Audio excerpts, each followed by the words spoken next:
بھی احتجاج کریں گے.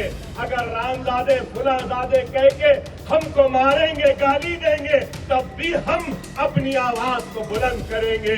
وہ قانون کے خلاف آج بھی آواز بلند کر رہے ہیں. ہمارا احتجاج ایسا ہونا چاہیے کہ ہمارے احتجاج, ہمارے جوش, ہمارے جذبے کو, ہماری ہمت کو دیکھ کر ایک ہندو بھائی بھی ہمارے احتجاج میں جڑ جائے. ہمارا احتجاج ایسا ہونا ہے کہ ہمارے احتجاج میں سکھ بھی آ جائے, عیسائی بھی آ جائے اور ہر سیکولر ہمارے اس احتجاج میں آ جائے. یہ ایک حکمت کے ساتھ ہم کو آگے بڑھنا ہوگا. یہ قانون بہت ہی کالا قانون ہے, میں کہوں گا, اور بہت ہی خطرناک قانون ہے. اگر آج ہم اس قانون کے خلاف اٹھ کر کھڑے نہیں رہیں گے تو ہمارے مساجدیں خطرے میں ہیں, درگاہیں خطرے میں ہیں, عاشورخانے خطرے میں ہیں, ہماری عبادت گاہیں خطرے میں ہیں. اور اس قانون کے بعد آئندہ نشانہ اگر کوئی ہوگا تو وہ صرف اور صرف شریعت محمدی ہوگا, اور ایکسا سول کوڈ کو نافذ کرنے کے لیے وہ اور ہمت کے ساتھ, ایک عزم کے ساتھ آگے بڑھیں گے. ہم کو ان کی ہمتوں کو توڑنا ہے تو ہماری صفوں میں اتحاد کو پیدا کرنا ہوگا. بہت چیزیں ہیں اس قانون میں. مختلف قائدین, علماء کرام و مشائخین عظام نے بیان کیا ہوگا, آپ کے سامنے رکھی ہوں گی باتیں. لمیٹیشن ایکٹ کے بارے میں کہا ہوگا, یا پھر آج ہم کہتے ہیں کہ دستور کے خلاف ہے. تو میں نے اپنی گفتگو سے پہلے یہ بات کہا کہ دستور نے ہر ایک کو برابر کا حق دیا ہے, لیکن آج جب ہم اس قانون کو دیکھتے ہیں تو ہندو اینڈومنٹ ایکٹ میں جو چیزیں ہیں, ہمارا مطالبہ کیا ہے؟ ہم یہی چاہتے ہیں کہ سب کو برابری کا حق دیا جائے. برابری چاہتے ہیں.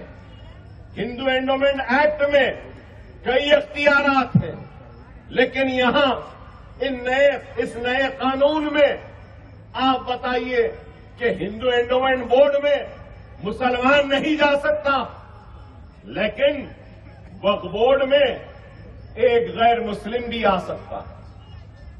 اور پھر کیا بات ہے کہ نہیں, اس کو اچھے سے چلانے کے لیے اور سہارا لیتے ہیں تو سیکولرزم کا وقف بورڈ ہی ملا تھا نریندر مودی صاحب کو اپنے سیکولرزم کو دکھانے کے لیے.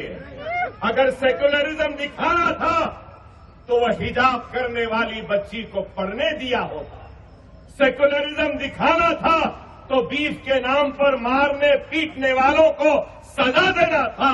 سیکولرزم دکھانا تھا تو پھر وہ گجرات میں عصمت ریزی کرنے والوں کو رہائی نہیں دینا تھا. سیکولرزم دکھانا تھا تو احسان جعفری کی بیوہ جو اب اس دنیا میں نہیں رہی ان کو انصاف دلانا تھا. سیکولرزم دکھانا تھا تو قاتلوں کو برابر کی سزا دینی تھی, لیکن ایسا نہیں. سیکولرزم صرف اب قانون میں. یہ کون سی بات ہوئی؟ اب ایسا حال ہو گیا ہے, اگر میں موٹی بات میں سمجھانا چاہوں تو ایسا ہو گیا ہے کہ میرے باپ نے, میرے دادا نے, میرے پردادا نے, میرے سگردادا نے میری اولاد کے لیے, آنے والی اولاد کے لیے کچھ زمین جائیداد گھر دے کر گئے. اب وہ میرا اختیار ہے کہ میں جیسے چاہے چلا لوں. میرے باپ کی جاگیر ہے, میرے دادا کی جاگیر ہے, میرے سگردادا کی جاگیر ہے. مگر یہ کیا کہہ رہے ہیں؟ نہیں, اس کو ایسا نہیں چلانا, اس کو ویسا چلانا. ارے بابا, دینے والے کون ہیں؟ دینے والا میرا باپ ہے, میرا دادا ہے, میرا سگردادا ہے. مطلب یہی ہے, آج جس طریقے سے وقف بورڈ اور آخافی زمین میں مداخلت ہو رہی ہے, کل کے دن یہی ہوگا کہ اگر آپ کے باپ دادا نے آپ کو گھر دے کر گئے ہیں تو یہ لوگ بولیں گے کہ نہیں, تم کو گھر چلانا نہیں آ رہا, ہم تمہارے گھر کو چلائیں. ہوگا उस हुक्म पर लब्बैक कहते हुए हम आगे बढ़े। ये कानून में एक और एक बहुत ही खतरनाक बात है। ASI की, आर्कियोलॉजिकल सर्वे ऑफ इंडिया की बहुत ही खतरनाक बात है। आज भी आर्कियोलॉजिकल सर्वे ऑफ इंडिया के तहत में जो मसाजिदें हैं, बहुत से मसाजिदों में एक वक्त की भी नमाज नहीं होती। बहुत मसाजिदों में सिर्फ ईद की नमाज होती है, तो बहुत से मसाजिदों में सिर्फ जुमा की नमाज होती है। अरे आप बताइए, कागजात तो है, लेकिन बहुत सारी ऐसी हैं जहां पे कागजात नहीं है।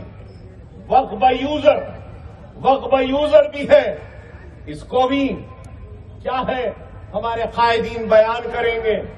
अरे मक्का भी क्या है, वक्फ बाय यूजर ही है। लेकिन आप बताइए कि ये लोग सिर्फ अपनी तादाद, अपनी अक्सरियत का एक फायदा उठाते हुए जमहूरियत में एक सबसे बड़ी अक़लियत मुसलमान को हरासा कर रहे हैं, परेशान कर रहे हैं और उनकी हक तलफी कर रहे हैं और उनके हुकूक को छीनने की एक कोशिश कर रहे हैं। हमें इस मुल्क की अदलिया पर पहले भी यकीन था, अभी भी यकीन है, आने वाले कल में भी यकीन रहेगा। बाबरी मस्जिद, राम जन्मभूमि के मसले पर भी हिंदुस्तान के मुसलमानों ने अदालत पे यकीन किया, अदालत के फैसले का एहतराम किया, अदालत के फैसले की इज्जत की और अदालत के एहतराम का सबूत दे दिया और अदालत के फैसले को कबूल किया। वो अलग बहस है कि उस फैसले में क्या क्या बातें थी, उन तफसीलात में नहीं जाऊंगा, लेकिन ये कहना चाहता हूं कि मुसलमान इस मुल्क का वफादार था, है और रहेगा। ये मुल्क हमारा था, है और रहेगा। इस मुल्क को जब भी जरूरत पड़ेगी तो मुसलमान अपने सीनों को पेश करेगा और इस मुल्क की हिफाजत करेगा। लेकिन ये भी जरूर कहूंगा, हम अपने हक की लड़ाई लड़ने से पीछे हटने वालों में से नहीं है। हम अपने हक की लड़ाई लड़ेंगे, जरूर लड़ेंगे। अगर हमको बीफ के नाम पे लोचा गया तब भी हम आवाज को बुलंद करेंगे। चेहरे पे दाढ़ी देखकर हमको गोली लगाएंगे तो तब भी आवाज बुलंद करेंगे, इंसाफ की पुकार लगाएंगे। अगर हमारे बच्चियों को हिजाब के नाम पर तालीम से महरूम रखेंगे तो तब भी एहतजाज करेंगे। अगर रामजादे फुलाजादे कह के हमको मारेंगे, गाली देंगे, तब भी हम अपनी आवाज को बुलंद करेंगे। वक्फ कानून के खिलाफ आज भी आवाज बुलंद कर रहे हैं, लेकिन हमारी आवाज, हमारा एहतजाज दस्तूर के दायरे में रहेगा, कानून के दायरे में रहेगा और कानून के दायरे में रहते हुए हम अपना एहतजाज करेंगे और अपने मकसद को हासिल करेंगे। हो गया है, यही है। अरे आप गौर करिए, खुदारा बहुत सी बातें हैं, बहुत सी चीजें हैं कहने की, सुनने की, रखने की, लेकिन वक्त मुझे इस बात की इजाजत नहीं दे रहा है। मैं आपसे यही कहूंगा कि वक्त और हालात की नजाकत को समझो। खुदारा इंतशार और मुंतशिर मत रहो। खुदारा मुनज़्ज़म हो जाओ, मुत्तहिद हो जाओ। अगर आज हम मुनज़्ज़म नहीं होंगे, मुत्तहिद नहीं होंगे, तो फिर हमारे हुकूक हमारे हाथ से जाते रहेंगे। मैं ये भी बात कहूंगा कि आने वाले कल में अगर एक्स्ट्रा सिविल कोड को नाफिज करने का इनका एक इरादा है और उसके तरफ ये बढ़ रहे हैं, तो इस बात से भी ताज्जुब नहीं होगा कि अक़लियतों को जो दस्तूर में दफे 2930 के तहत अक़लियतों को जो इख्तियारात दिए गए हैं, आने वाले कल में वो एक कानून के जरिए इन इख्तियारात को भी खत्म करेंगे, छीन लेंगे और अक़लियती इदारों को भी खतरे में डाल देंगे, तालीमी इदारों को। अरे इनकी एक साजिश है जिसके जरिए वो ये चाहते हैं कि यहां पर एक नफरत की सियासत को आगे बढ़ाएं और हमको और आपको इन नफरतों का शिकार होना नहीं है। ये मैं कहना चाहता हूं। आज मैं यहां पर खड़े होकर मेरे सेक्युलर हिंदू भाइयों से, सेक्युलर सिख भाइयों से, सेक्युलर ईसाई भाइयों से भी अपील कर रहा हूं कि ये मामले को सिर्फ मुसलमानों का मामला न समझे, बल्कि ये मामला हमारे हिंदुस्तान के सबसे बड़े अमन पसंद अक़लियतों का, मुसलमानों का है। और हमारा मुतालबा क्या है? ये कानून के खिलाफ हमारी लड़ाई है, तो ये लड़ाई दायरे दस्तूर में है। जमहूरी अंदाज में लड़ेंगे।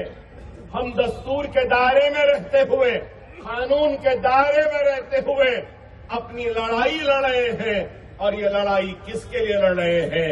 लड़ाई हम इस लड़ाई के जरिए दस्तूर में जो हक, जो इख्तियार जो मुसलमानों को दिया गया है, उसका मुतालबा कर रहे हैं। दस्तूर ने हर एक को बराबर का हक दिया, बराबरी का इख्तियार दिया, हर किसी को